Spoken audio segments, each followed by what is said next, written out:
आज हम देखेंगे राजस्थान ज्योग्राफी का पार्ट नंबर 2, ठीक है ना। राजस्थान के भौतिक विभाजन, ठीक है, राजस्थान का भौतिक विभाजन, ठीक है। रोहित सर की बुक है भाई। और अगर आप ये बुक मंगाना चाहते हैं तो आप ऑनलाइन मंगा सकते हैं अपनी पढ़ाई ऐप से या फ्लिपकार्ट कहीं से भी, ठीक है। तो हम दूसरा टॉपिक है, शुरू करते हैं राजस्थान का भौतिक विभाजन, ठीक है। ठीक है, चलो भाई देखो। प्राग ऐतिहासिक काल यानी कि पाषाण काल में संपूर्ण विश्व एक पिंड के रूप में था, जिसे क्या कहते थे, पेंजिया कहते थे, पेंजिया कहते थे, ठीक है ना। संपूर्ण विश्व क्या था, एक पिंड के रूप में था, जिसे पेंजिया कहा जाता था। इसके चारों ओर सागर को क्या कहते हैं, पेंथालासा। पेंजिया के दो भाग बने थे, ठीक है, अंगारा लैंड उत्तरी भाग और गोंडवाना लैंड दक्षिणी भाग, ठीक है। इनके मध्य में था 33 सागर, ठीक है, 33 सागर इनके मध्य में था। अगला देखो भाई कि राजस्थान में देखो गोंडवाना लैंड व 33 सागर के अवशेष पाए जाते हैं, ठीक है। ये इंपॉर्टेंट है, राजस्थान में कौन से अवशेष पाए जाते हैं, गोंडवाना लैंड और 33 सागर के अवशेष पाए जाते हैं। इंपॉर्टेंट लगा दीजिए आप। देखो राजस्थान को सबसे पहले भौतिक प्रदेशों में किसने बांटा, वीसी मिश्रा ने बांटा। ये बात भी बहुत बार इस सवाल भी पूछा गया है, किसने बांटा था राजस्थान को सबसे पहले भौतिक प्रदेशों में, वीसी मिश्रा ने। पुस्तक का नाम ज्योग्राफी ऑफ राजस्थान, ठीक है, राजस्थान का भूगोल। कितने भागों में बांटा, 7 भागों में बांटा था, ठीक है। चलो भाई 7 भाग भी देख लेते हैं कौन कौन से। देखो पश्चिमी शुष्क राजस्थान, अर्ध शुष्क प्रदेश, नहरी प्रदेश, अरावली प्रदेश, पूर्वी कृषि औद्योगिक प्रदेश, दक्षिणी पूर्वी कृषि प्रदेश, ठीक है, और चंबल का बिहड़, ठीक है। हरिमोहन सक्सेना ने अपनी पुस्तक राजस्थान का भूगोल में कितने भागों में बांटा, 4 भागों में। क्वेश्चन ऐसे आएगा कि हरिमोहन सक्सेना ने राजस्थान का भूगोल, राजस्थान को कितने प्रदेशों में बांटा है, तो 4 में, ठीक है। वो इसके भी 4 प्रदेश देखते हैं कौन कौन से। इंपॉर्टेंट तो ये हरिमोहन सक्सेना वाले ही हैं, उनको तो वैसे आप बेसिक याद रख ले तो कितने इतने हैं। कौन कौन से हरिमोहन सक्सेना का, पश्चिमी मरुस्थलीय राजस्थान, अरावली पर्वतीय प्रदेश, पूर्वी मैदानी प्रदेश और दक्षिणी पूर्वी पठारी प्रदेश। अब हम इसको मैप के आधार पर देख लेते हैं, अच्छे से समझ में आएगा आपको, ठीक है। ये देखो पश्चिमी मरुस्थलीय प्रदेश, ठीक है, ये अरावली, ये पश्चिमी मरुस्थलीय प्रदेश, ये अरावली पर्वतीय प्रदेश, ये पूर्वी मैदानी, ये दक्षिणी पूर्वी पठारी प्रदेश, ठीक है। ओके भाई देखो भाई कितने भागों में, सबसे पहले मरुस्थलीय प्रदेश, मरुस्थलीय प्रदेश मतलब किस टाइम में बने थे, कौन सा सबसे प्राचीन है, पुराना है, ठीक है। बनने का क्रम देखते हैं कि कितने युग में, कौन से युग में बना था, कितना क्षेत्रफल है। तो देखो मरुस्थलीय प्रदेश कौन से, चौथा प्राचीन है, ठीक है। सबसे प्राचीन कौन सा है, अरावली पर्वतीय प्रदेश सबसे प्राचीन है। और दूसरा कौन सा बना था, दक्षिणी पूर्वी पर्वतीय प्रदेश। और तीसरा बना था पूर्वी मैदानी प्रदेश। और चौथा बना था ये मरुस्थल वाला, ठीक है। तो अब ऐसे तरीका याद रखो, तो सबसे प्राचीन कौन सा, अरावली पर्वतीय प्रदेश सबसे प्राचीन पर्वतीय प्रदेश। फिर इसके बाद में दक्षिणी पूर्वी पठारी प्रदेश, दक्षिणी पूर्वी पठारी प्रदेश, फिर तीसरा पूर्वी मैदानी प्रदेश, फिर लास्ट में जाके मरुस्थल बनना था, ठीक है। इस क्रम से आप याद रखोगे तो आराम से हो जाएगा अच्छे से। अगला देखो भाई युग, देखो अरावली बना था प्री कैम्ब्रियन काल में, ठीक है। और प्री कैम्ब्रियन काल और क्रिटेशियस काल में कौन बना था, दक्षिणी पूर्वी पठारी प्रदेश। और पूर्वी मैदानी प्रदेश बना था प्लिस्टोसिन प्रारंभिक के अंदर, प्लिस्टोसिन प्रारंभिक में ये बना था, प्लिस्टोसिन उत्तर के अंदर मरुस्थल बना था, ठीक है। और देखो ये इनका क्षेत्रफल, अरे इधर ले लेता हूँ मैं। क्षेत्रफल देखो मरुस्थल का कितना, 61.11% इसका मरुस्थलीय क्षेत्रफल है। 9% अरावली पर्वतीय प्रदेश कितना है, 9% क्षेत्रफल है। पूर्वी मैदानी प्रदेश 23% क्षेत्रफल है। और 6.89% कौन सा है, दक्षिणी पूर्वी पठारी प्रदेश, ठीक है। और जनसंख्या देखो सबसे ज़्यादा कहाँ पर मरुस्थल में निवास करती है, 40%। और अरावली के अंदर 10%, पूर्वी मैदानी प्रदेश में 39% जनसंख्या निवास करते हो, 23% इसका क्षेत्रफल है, ठीक है, 39-23। दक्षिणी पूर्वी पठारी प्रदेश का 11% जनसंख्या निवास करती है, ठीक है। और देखो उत्तर भारत के उत्तर भाग में कौन सा ये पाया जाता है, मरुस्थल, ठीक है। उत्तर भाग का विशाल मैदान है मरुस्थल। तो मैं छोटा कर लेता हूँ, अच्छे से समझ आएगा आपको भी,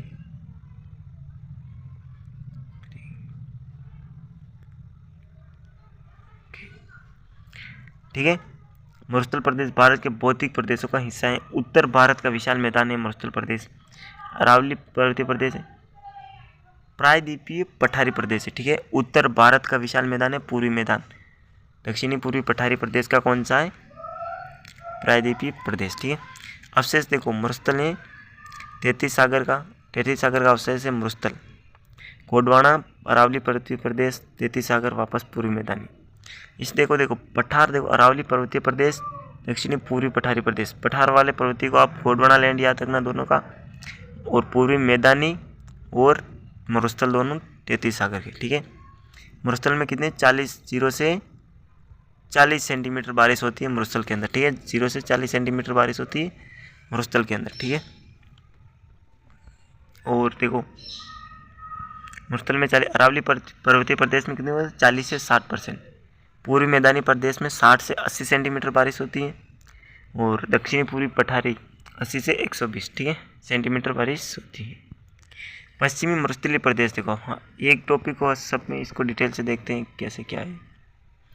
ये देखो मरुस्थल का फोटो भी, ठीक है। देखो 70 वर्ष पूर्व प्लीस्टोसीन हिमयुग में राजस्थान की उपस्थिति थी, लेकिन अब थार का मरुस्थल, ठीक है 7,000 वर्ष पूर्व, अरे 7,000 पूर्व था, ठीक है ना। प्लीस्टोसीन हिमयुग में राजस्थान में क्या वनों की उपस्थिति थी, लेकिन अब थार का मरुस्थल है, ठीक है। 7,000 वर्ष पूर्व क्या थे, वन थे मरुस्थल के अंदर भी। थार मरुस्थल का सर्वाधिक विस्तार किसमें, भारत में है। यह भारत के कौन से जिले देखो, पंजाब, हरियाणा और राजस्थान तथा गुजरात में फैला हुआ है। 4 जिलों में फैला हुआ है, पंजाब हरियाणा, राजस्थान और गुजरात, ठीक है। संपूर्ण थार मरुस्थल का 62% अकेले राजस्थान के अंदर, ठीक है। 4 जिलों का जितना भी है ना, जितना भी फैला उसमें से 62% अकेले राजस्थान के अंदर है। राजस्थान में मरुस्थल में कितने जिले, 16 जिले। देख लो भाई कौन कौन से, गंगानगर है, हनुमानगढ़ है, बीकानेर है, चूरू है, झुंझुनू है, सीकर है, जैसलमेर है, जोधपुर, फलोदी, बाड़मेर, पालोत्रा, ब्यावर, पाली, नागौर, डिडवाना, कुचामन और जालोर, ठीक है। ये जिले हैं मरुस्थल के जिले। अगला देखो भाई, अरावली के देखो पश्चिम में स्थित जिले कितने, 17 जिले। पश्चिम में, अरावली के पश्चिम में कितने, 17 जिले हैं। सिरोही अरावली के पश्चिम में है लेकिन मरुस्थल में नहीं है, ठीक है ना। क्वेश्चन पूछेगा कौन सा जिला है जो अरावली के पश्चिम में है लेकिन मरुस्थल में नहीं है, कौन सा है, सिरोही जिला। मरुस्थल का विस्तार लगातार कहाँ से हो रहा है, पश्चिम दिशा से पूर्व दिशा की ओर है। इसको क्या कहते हैं, रेगिस्तान का मार्च होना कहलाता है, ठीक है। आगे भी होगा कहीं नहीं, देखना। अगला देखो 62% राजस्थान में 61.11% यानी कि लगभग 2/3 भाग है जो रेगिस्तान के अंदर है, तथा राजस्थान के 1,75,000 वर्ग किलोमीटर में फैला हुआ है। रेगिस्तान कितना, 1,75,000 वर्ग किलोमीटर में फैला हुआ है, ये बात भी ध्यान में रखनी है, 1,75,000 वर्ग किलोमीटर। पश्चिमी मरुस्थलीय प्रदेश का सामान्य ढाल उत्तर पूर्व से दक्षिण पश्चिम में, ठीक है। उत्तर पूर्वी क्षेत्रों की समुद्र तल से औसत ऊंचाई कितनी है, लगभग 300 मीटर है। दक्षिणी भाग की ऊंचाई कितनी है, 150 मीटर है। तो थार के मरुस्थल का दक्षिणी भाग समुद्र तल से सबसे कम ऊंचाई पर है। पिछले 1 दशक में सर्वाधिक उल्कापिंड थार के रेगिस्तान में गिरे, ठीक है। ये देखो उल्कापिंड का फोटो।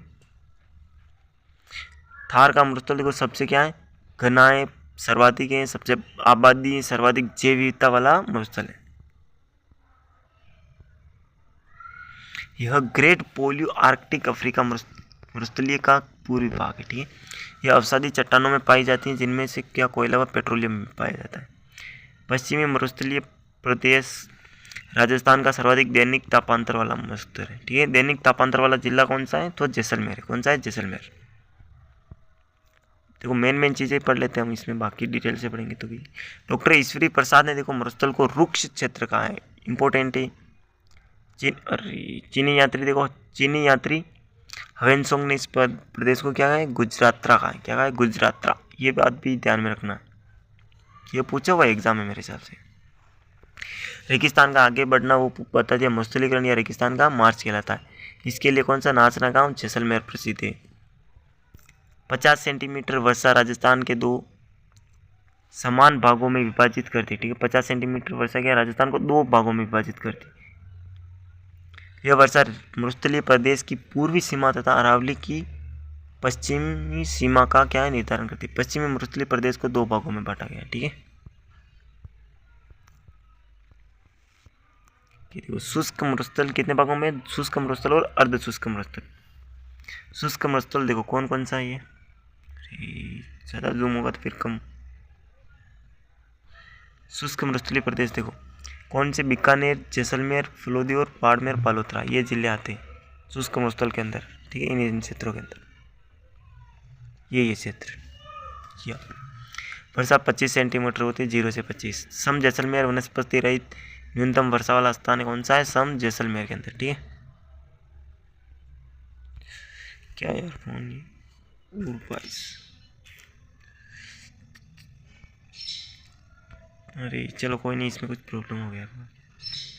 देखो लाठी सीरीज देखो जैसलमेर में पोखरण से मोहनगढ़ तक कितनी फैली है, लगभग 80 किलोमीटर, 80 किलोमीटर लंबी है लाठी सीरीज। ठीक है, 2007 में काजरी के वैज्ञानिकों ने खोज की से भूगर्भिक जलपट्टी यानी कि लाठी सीरीज कहते हैं। ये एक सवाल यहाँ पे पूछा हुआ है कहीं ना कहीं। सेवन, धामण, करण घाट, करड़ घास कहाँ पर पाई जाती है, जैसलमेर के इन क्षेत्रों में। ठीक है, चंदन, चांदन नलकूप, चंदन या चांदन नलकूप लाठी सीरीज के पास है, जैसलमेर में मीठे पानी का नलकूप है। रेगिस्तान का थार का गढ़ किसे कहते हैं, चंदन नलकूप को कहते हैं। और देखो भाई जुरासिक युग की जो चट्टानें वो कहाँ पर मिलती हैं, जैसलमेर, बाड़मेर में मिली।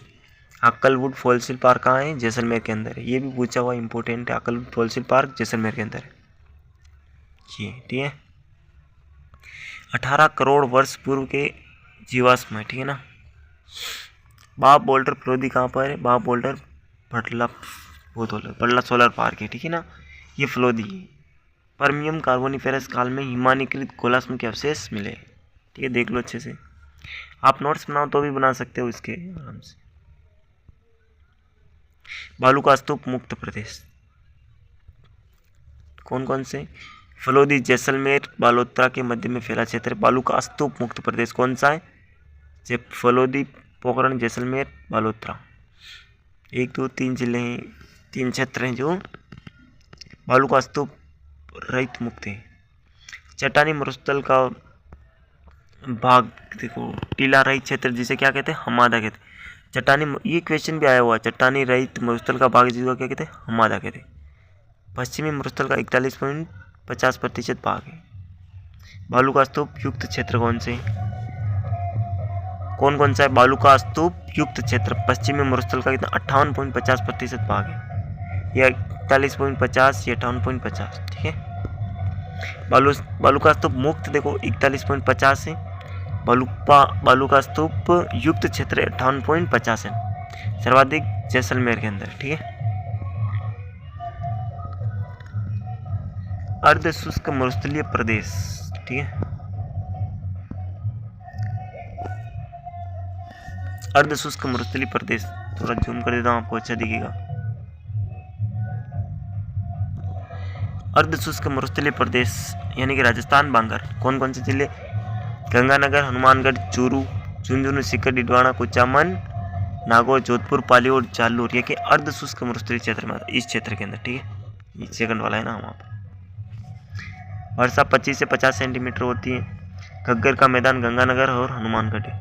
घग्गर नदी द्वारा लाई गई उपजाऊ मिट्टी से बना है। ठीक है ना, घग्गर का मैदान। घग्गर के पाट को हनुमानगढ़ में क्या कहते हैं, नाली कहते हैं। क्या कहते हैं, नाली। ये एक सवाल भी इंपॉर्टेंट, क्या कहते हैं, नाली। शेखावाटी क्षेत्र में देखो चूरू, सीकर, झुंझुनू, शेखावाटी क्षेत्र। इस क्षेत्र में जमीन के नीचे चूने की जो परतें पाई जाती हैं तथा वर्षा का जल चूने की परतों में बहता है। ठीक है, इसलिए क्या कहते हैं इसको, आंतरिक जल प्रवाही का क्षेत्र कहते हैं। ठीक है, चूने की परत के कारण ही यहाँ पर क्या होती है, अत्यधिक गर्मी व अत्यधिक सर्दी पड़ती है। सर्वाधिक गर्मी कौन से जिले में पड़ती है, तो चूरू, इसे पूछेगा सवाल। ठीक है, पहले वो यहाँ प्राचीन काल में नदियों द्वारा लाई गई मिट्टी जो कि अब अनउपजाऊ हो गई है। अनउपजाऊ मिट्टी का मैदान क्या कहलाता है, बांगर कहलाता है। अनउपजाऊ मिट्टी का मैदान बांगर कहलाता है। ठीक है, इसीलिए शेखावाटी क्षेत्र को क्या कहते हैं, बांगर प्रदेश कहते हैं। नदियों द्वारा लाई गई उपजाऊ मिट्टी को क्या कहते हैं, खादर कहते हैं। ये सवाल भी बहुत इंपॉर्टेंट है। शेखावाटी में घास के मैदान, पशु चारागाह को कहते हैं बीड़ कहते हैं, बीड़। बीहड़ तो अलग होगा, ये बीड़ है, ठीक है ना। शेखावाटी क्षेत्र की प्रमुख नदी कौन सी है? कांतली नदी।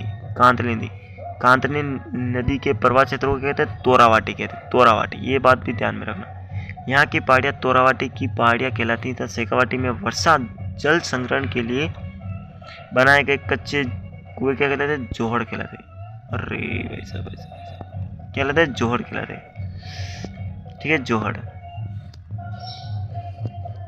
यहाँ से तो नीचे नहीं लिख सकते। देखो नागौर उच्च भूमि, शेखावाटी प्रदेश व लूणी बेसिन के मध्य नागौर जिला, ठीक है। नागौर डिडवाना कुचामन की जो ऊंची भूमि उठी उसको नागौरी उच्च भूमि। औसत ऊंचाई कितनी? 300 से 500 मीटर है। इस क्षेत्र में सर्वाधिक खारे पानी की झीलें हैं, सांबर, डिडवाना, कुचामन, डिडवाना और कुचामन। नागौर व अजमेर, ये सवाल भी कहीं ना कहीं पूछा मैंने, अभी 2-4 दिन पहले पढ़ा था। नागौर, अजमेर, पुष्कर, ठीक है ना। इन क्षेत्रों में नागौर, अजमेर और जल में फ्लोराइड की किसकी कमी से? फ्लोराइड की कमी से कौन? फ्लोरोसिस रोग हो जाता है, यानी कि आदमी कमर है वो झुक जाती है, इस तरह पीठ झुक जाती है, ठीक है ना। व्यक्तियों के कुबड़ निकलने की समस्या होती है, इसलिए क्या कहते हैं? इसको कुबड़ पट्टी कहते हैं, ठीक है। ये भी पूछ सकता है मेरे हिसाब से। अगला देखो बांकी पट्टी या हार्ट बेल्ट भी कहा जाता है इसको, ठीक है। जायल से पुष्कर तक का क्षेत्र सर्वाधिक प्रभावित है, जायल, नागौर, ठीक है। कोडवाड़ प्रदेश यानी कि लूणी बेसिन का क्षेत्र है। पाली, बिलाड़ा और जोधपुर, पाली बिलाड़ा कहाँ पर है? जोधपुर। ये जालोर इन क्षेत्रों में विस्तृत है। कोडवाड़ प्रदेश कौन से? पाली, जोधपुर और जालोर। लूणी व उसकी सहायक नदियों द्वारा निर्मित मैदान है, लूणी बेसिन या जवाई बेसिन भी कहते हैं इसको, ठीक है। 56 की पहाड़ियाँ कौन से? मोकलसर गांव, बालोतरा से सिवाना तक, ठीक है ना। सिवाना यानी कि लगभग 11 किलोमीटर से लंबी पहाड़ियाँ, 56 पहाड़ियों का समूह इसको कहते हैं, 56 की पहाड़ियाँ कहते हैं। ग्रेनाइट पाया जाता है कहाँ? ओके, जैसा नाकोड़ा पर्वत, देखो नाकोड़ा पर्वत बालोतरा पर जैन धर्म का पार्श्वनाथ मंदिर बना हुआ है। कहाँ पर? पार्श्वनाथ का मंदिर कहाँ पर है? बालोतरा के अंदर है। नाकोड़ा भैरव कहते हैं जिसको, कहते हैं नाकोड़ा भैरव कहते हैं। 56 की पहाड़ियाँ में देखो पिपलुद बालोतरा में हल्देश्वर महादेव का मंदिर प्रसिद्ध है। कहाँ पर है? पिपलुद बालोतरा। ये सवाल भी पूछा हुआ है, हल्देश्वर महादेव का मंदिर कहाँ पर है? पिपलुद बालोतरा, 56 की पहाड़ियों के अंदर ही। पिपलुद बालोतरा को रेगिस्तान का माउंट आबू कहते हैं, रेगिस्तान का माउंट आबू या राजस्थान का लघु माउंट आबू भी कहते हैं, ठीक है। ठीक है, बार बार ऐसे कैसे आ रहा है? सेंदड़ा ब्यावर में क्या सर्पाकार चट्टानें मौजूद है? सेंदड़ा ब्यावर में मालानी आग्नेय शेल मुख्यतः कहाँ पर है? सिवाना, बालोतरा व जालोर में ग्रेनाइट तथा ज्वालामुखी राइलोसाइट चट्टानों का निर्माण करते। ये पहाड़ियाँ क्या घुमंदाकार या इंसेलबर्ग यानी कि रेगिस्तानी क्षेत्रों में ढालनुमा जो पाई जाने वाली खड़ी चट्टानें होती हैं उसको क्या कहते हैं? इंसेलबर्ग कहते हैं। रेगिस्तानी क्षेत्रों में ये सवाल भी पूछा हुआ है, ढालनुमा जो पाई जाने वाली जो खड़ी चट्टानें होती हैं उनको क्या कहते हैं? इंसेलबर्ग कहते हैं। इन शैलों के आधार पर जालोर, सांचौर ग्रेनाइट उद्योग क्या खूब पनपा था। आबू पर्वत भी मुख्यतः कहाँ पर? ग्रेनाइट से बना है, ठीक है, आबू पर्वत। ओके, बालू का स्तूप देखो रेत के टीले हैं जिन्हें दोहरे भी कहते हैं। इस तरह से देखो ये दोहरे निकल रहे हैं, मिट्टी के अपरदन निक्षेपण से बनते हैं। गतिशील दोहरों को जैसलमेर में क्या कहते हैं? गतिशील दोहरे, यानी कि गतिशील दोहरे होते हैं जैसलमेर में दरियन कहलाता है। ये इंपॉर्टेंट है भाई, गतिशील दोहरे जैसलमेर में दरियन कहलाता है। बालू का स्तूप के प्रकार देखो, कितने प्रकार के बालू का स्तूप होते हैं? पवन की गति के अनुसार, ठीक है, अनुदैर्घ्य या पवनानुवृत्ति, पवनों के समांतर या अनुदिश बनते हैं, इन्हें रेखीय बालू का स्तूप भी कहते हैं, ठीक है।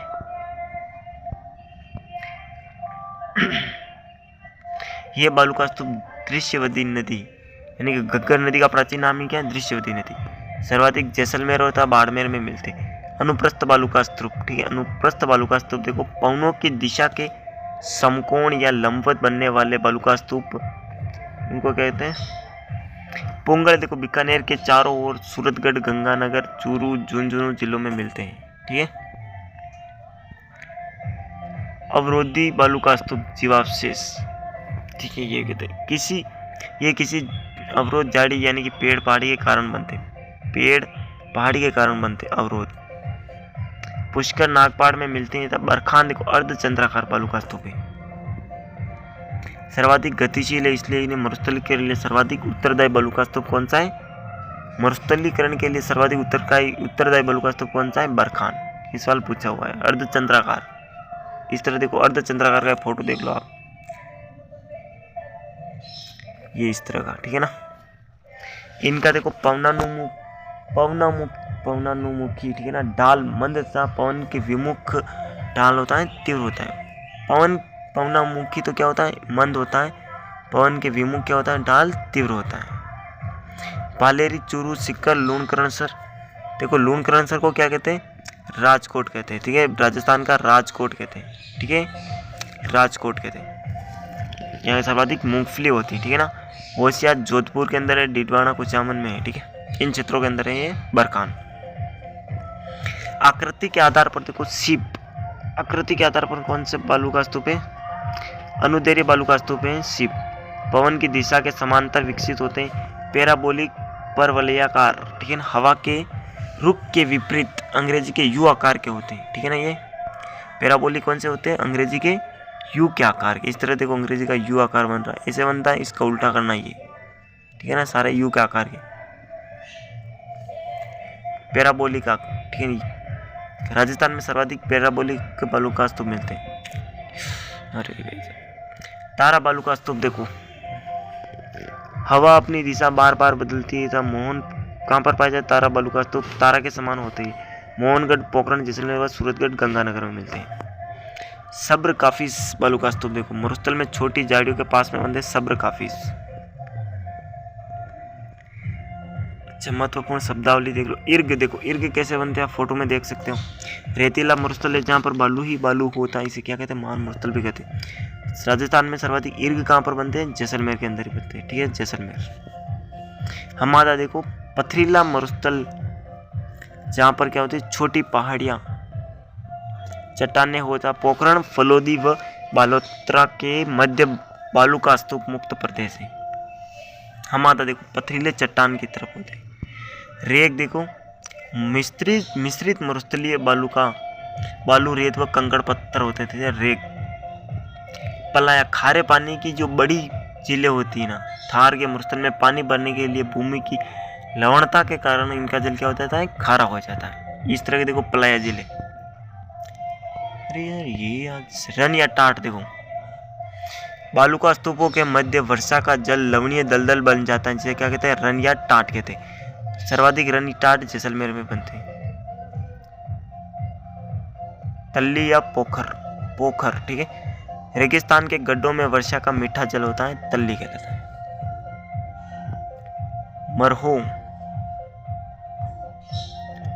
मरो देखो, तल्ली पोखर का जल सूखने के बाद उपजाऊ मिट्टी मरहो कहलाती। इसमें की जाने वाली कृषि को क्या कहते हैं? खड़ीन कहते हैं। खड़ीन कृषि देखो पालीवालों द्वारा जैसलमेर में शुरू की गई थी। किसके द्वारा? पालीवाल ब्राह्मणों के द्वारा शुरू की गई थी जैसलमेर के अंदर, खड़ीन। बालसन देखो, पर्वत या चट्टानों के मध्य में पाए जाने वाले जल इकट्ठा होने से बनी झीलें हैं बालसन। रेग, रोही मैदान, रोही मैदान यानी कि मरुस्थल में उपजाऊ भूमि क्या कहलाती है? रोही। बबूलिया देखो, वायु के भंवर या चक्रवात बबूलिया कहलाता है। अगला देखो थली, बीकानेर, गंगानगर, चूरू का ऊंचा जो भाग होता है लूनी नदी के उत्तर में, ये देखो थली, ये होता है तली। तली देखो, तली कहाँ पर? मरुस्थल के दक्षिण पश्चिम में स्थित नीचे का भाग तली कहलाता है। ऊपर का थली कहलाता है, नीचे का तली कहलाता है। पीवना देखो, राष्ट्रीय मरु उद्यान जैसलमेर में है। ये सांप इतना जहरीला कि डंक ना मार के सोए हुए व्यक्तियों के श्वास के साथ में जहर देके मारता है, ठीक है ना। पीवना सांप। ढांड देखो, बालू का स्तूप में वायु की रगड़ से बने गर्त क्या कहलाता है? ढांड कहलाता है, ढांड। अरावली पर्वतीय प्रदेश कहाँ पर पाए जाते हैं? पालनपुर, गुजरात से रायसीना की पहाड़ी दिल्ली तक। कुल लंबाई 692 किलोमीटर है। राजस्थान में कितनी है? अरावली पर्वतीय प्रदेश की 550 किलोमीटर, ठीक है। 550 किलोमीटर राजस्थान के अंदर है। खेड़ ब्रह्मा गुजरात से खेदड़ी झुंझुनू तक है, 550 किलोमीटर, ठीक है। अरावली का 80% भाग राजस्थान में पाया जाता है, ठीक है। अरावली की औसत ऊंचाई कितनी है? 930 मीटर। इंपॉर्टेंट है, कितनी औसत? 930 मीटर है। अरावली राजस्थान को कितने दो भागों, यानी अरावली राजस्थान को कितने दो भागों में विभाजित है, पूर्वी राजस्थान और पश्चिमी राजस्थान। ठीक है। अरावली का मुख्य विस्तार कितने 16 जिलों के अंदर है। उदयपुर, सिरोही, राजसमंद, अजमेर, ब्यावर, पाली, चित्तौड़गढ़, भीलवाड़ा, डूंगरपुर, डीडवाना, कोचमन, सीकर, झुंझुनू, जयपुर, कोटपुतली, बेरोड और अलवर और खेतल तिजारा, ये 16 जिले। राजस्थान में अरावली की दिशा देखो दक्षिण पश्चिम से उत्तर पूर्व की ओर है, लेकिन इसकी चौड़ाई कितनी? उत्तर पूर्व से दक्षिण पश्चिम बढ़ती है। ठीक है ना। अरावली का देखो सर्वाधिक विस्तार कहाँ पर है? उदयपुर के अंदर है। कहाँ पर? उदयपुर में। ये बात ध्यान रखना आपको। अरावली का सर्वाधिक विस्तार उदयपुर में था, न्यूनतम विस्तार अजमेर के अंदर। सर्वाधिक ऊंचा पॉइंट गुरु शिखर, सिरोही में न्यूनतम पॉइंट देखो पुष्कर घाटी, अजमेर।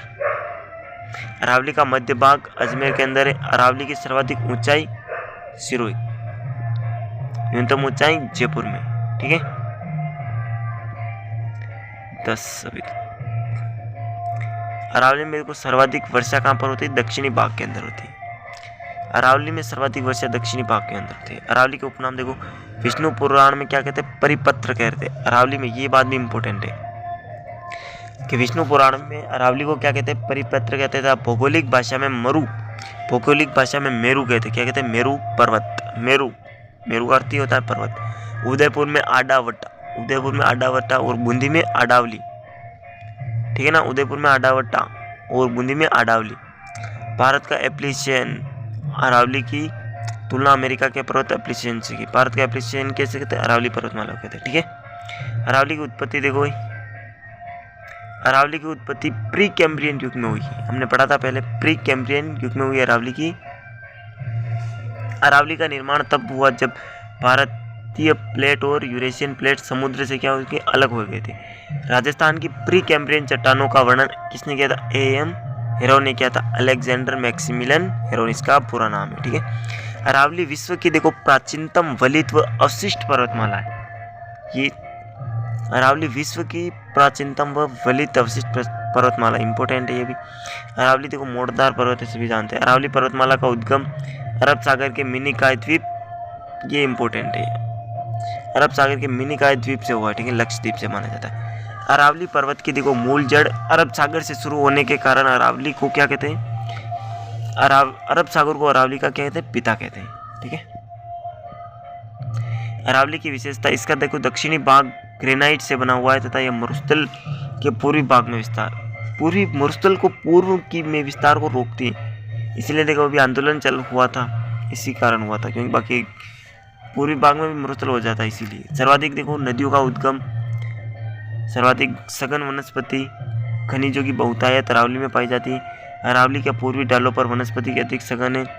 अरावली को भारत की महान जल विभाजक रेखा कहते हैं। ठीक है। यह अरब सागर तथा बंगाल की खाड़ी की जो नदियों हैं को अलग करती है। अरावली थार के रेगिस्तान को चंबल की घाटी से भी अलग करती है। अरावली को 3 भागों में विभाजित किया, उत्तरी अरावली, मध्य अरावली और दक्षिणी अरावली। उत्तरी अरावली अलवर, खेतल, तिजारा और सीकर, झुंझुनू, जयपुर, दौसा, कोटपुतली, बहरोड,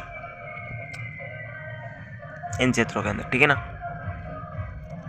जयपुर, दौसा। ठीक है। देखो उत्तरी अरावली की चोटियां देख लो आप, तो इसे तो बहुत छोटा हो जाएगा, हम जो एक एक देख लेंगे वो क्या है। ठीक है। उत्तरी अरावली की चोटियां ध्यान में रखना आपको।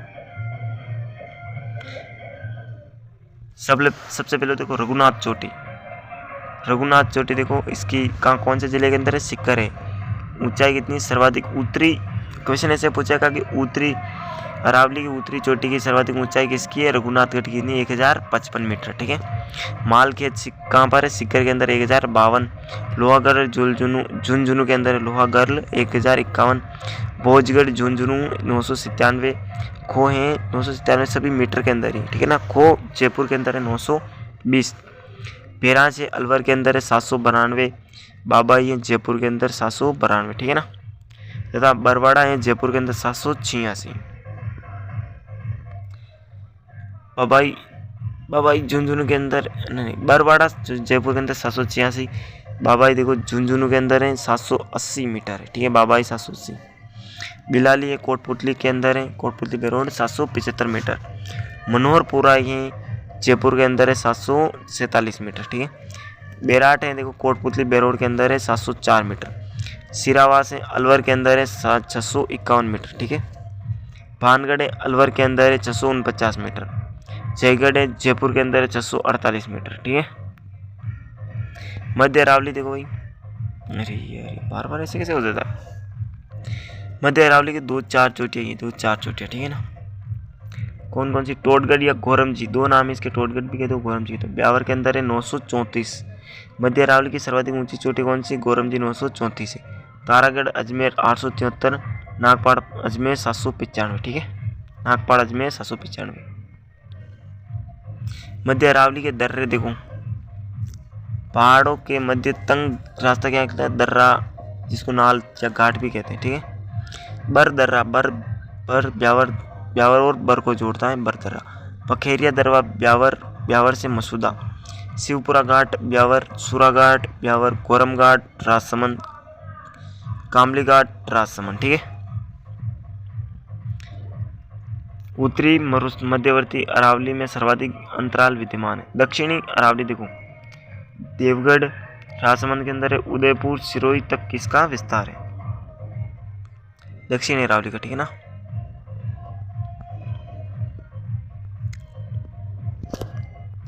दक्षिण अरावली की चोटियां देखो भाई, गुरु शिखर सर्वाधिक कौन सी, गुरु शिखर, ठीक है ना, गुरु शिखर 1722, ठीक है ना, 1722 मीटर। शेर देखो, यहाँ से ट्रिक भी देखो तो आप, गुरु का शेर दिल जरा अचल है, ठीक है, गुरु का शेर दिल क्या है, जरा अचल है। यहाँ से 2-4 तो आपको याद रखिए, जैसे गुरु शिखर, जैसे शेरगढ़, जैसे दिलवाड़ा, गुरु का शेर दिल, जैसे जरगा अचलगढ़, ठीक है ना। 4-5 तो आपको याद हो रही है, गुरु का शेर दिल जरा क्या है, अचल है।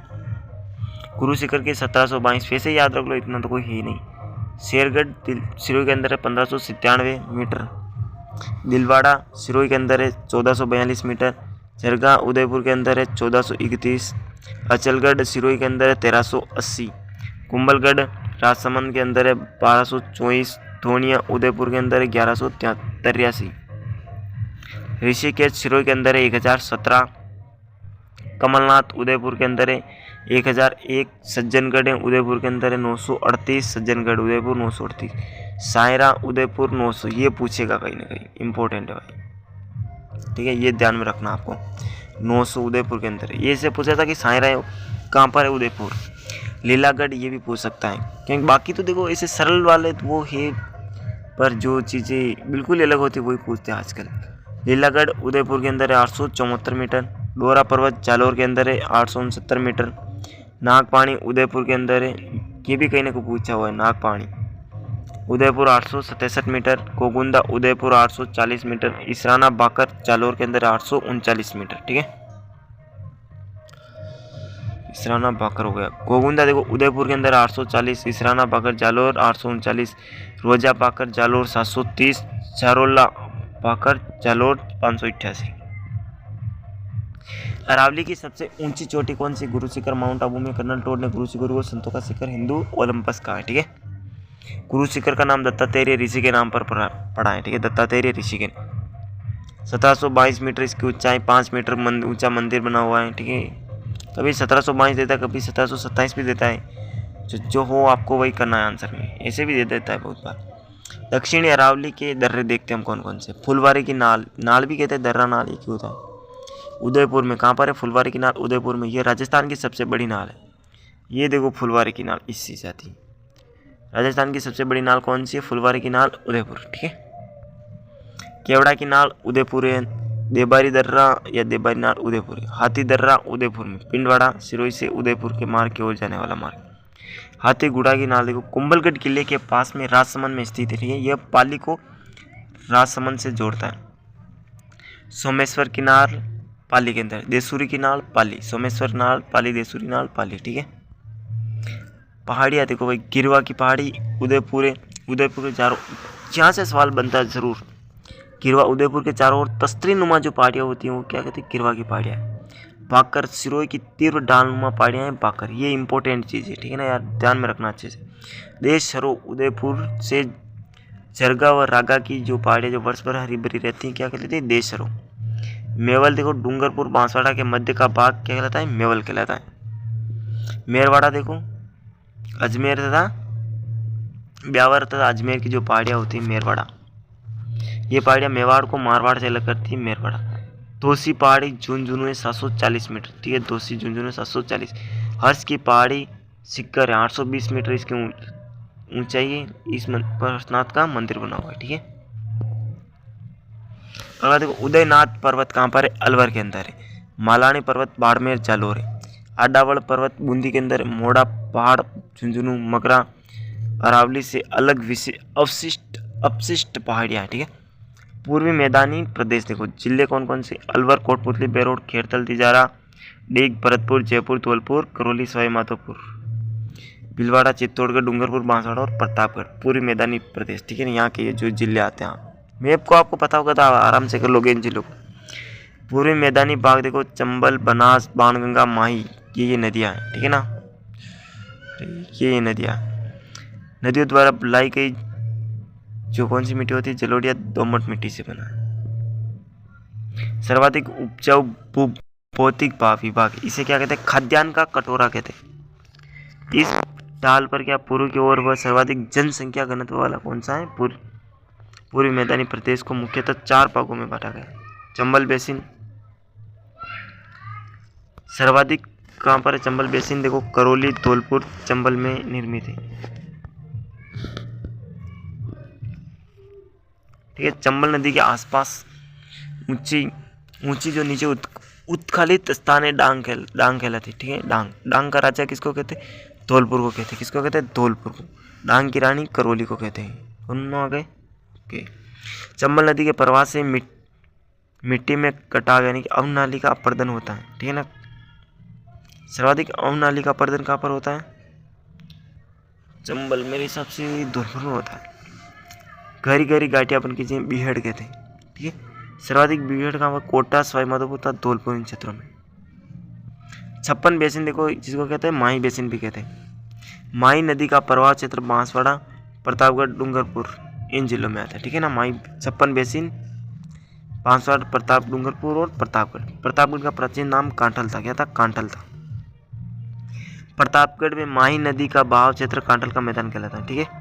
बांसवाड़ा से प्रतापगढ़ के मध्य 56 गांवों का नदी नालों का समूह है, जिसे क्या कहते हैं, 56 का मैदान कहते हैं, ठीक है।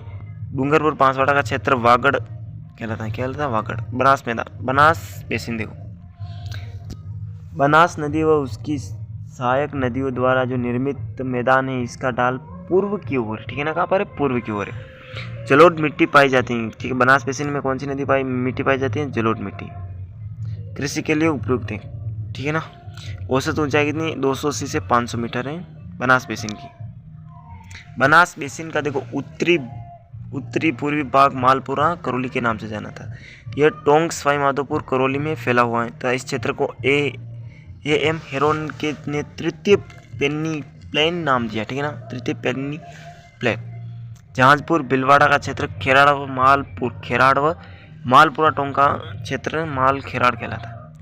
बाणगंगा, अरे क्या हो रहा है, बाणगंगा देखो भाई, बाणगंगा नदी के बहाव क्षेत्र, बाणगंगा नदी को कहते हैं, अर्जुन की गंगा कहते हैं। जयपुर, दौसा, डीग, भरतपुर इन क्षेत्रों में पाया जाता है, ठीक है। ये इधर लास्ट पेज हो रहा है आज का इसका। दक्षिणी पूर्वी पठारी प्रदेश, दक्षिणी पूर्वी पठारी प्रदेश को कहते हैं, हाड़ौती का पठार भी कहते हैं। कहाँ पर है, मध्य प्रदेश में स्थित है। मालवा के पठारी भाग का उत्तरी भाग है। औसत ऊंचाई कितनी है, 500 मीटर है। दक्षिण पूर्वी पठारी औसत ऊंचाई 500 मीटर। कोटा, बूंदी, बारा और झालावाड़ ये 4 क्षेत्र आते हैं। हाड़ौती पठार को मुख्यतः 2 भागों में बांटा गया, विंध्यन कगार भूमि और दक्कन का लावा पठार, ठीक है ना। दक्कन का लावा पठार, विंध्यन कगार भूमि देखो सबसे पहले करौली, धौलपुर तथा सवाई माधोपुर 3 जिलों में फैली हुई है। विंध्यन कगार भूमि करौली, धौलपुर और सवाई माधोपुर 3 जिलों में फैली हुई, ठीक है ना। चंबल व बनास नदी के मध्य का भाग है। बलुआ पत्थर से निर्मित है, ठीक है ना। विंध्यन कगार भूमि कौन सी पत्थर से? बलुआ पत्थर से। महान सीमा प्रंश यानी ग्रेट बाउंड्री फॉल्ट, अरावली पर्वतमाला व विंध्याचल पर्वत का मिलन स्थल होने के कारण क्या महान सीमा प्रंश कहलाता है, ठीक है। अरावली के देखो पूर्व में स्थित है, बूंदी, सवाई माधोपुर, करौली, धौलपुर, कोटा, चित्तौड़गढ़ में फैला हुआ है। दक्कन का लावा पठार, कोटा, बूंदी, बारा और झालावाड़। यह बूंदी की पहाड़ियों का सर्वोच्च क्या शिखर सतूर है, कौन सा है? बूंदी की पहाड़ियों का सर्वोच्च शिखर कौन सा है? सतूर। ये बात ध्यान में रखना। बूंदी के प्रमुख दर्रे लाखेरी दर्रा, रामगढ़, खटगढ़ दर्रा, चेतावास दर्रा बूंदी के अंदर है। मुकुंदरा की पहाड़ियाँ कोटा सर्वाधिक कहाँ पर है? कोटा के अंदर, बाकी झालावाड़ जिले में। विंध्याचल पर्वतमाला का ही विस्तार है, ठीक है ना, विंध्याचल पर्वतमाला का।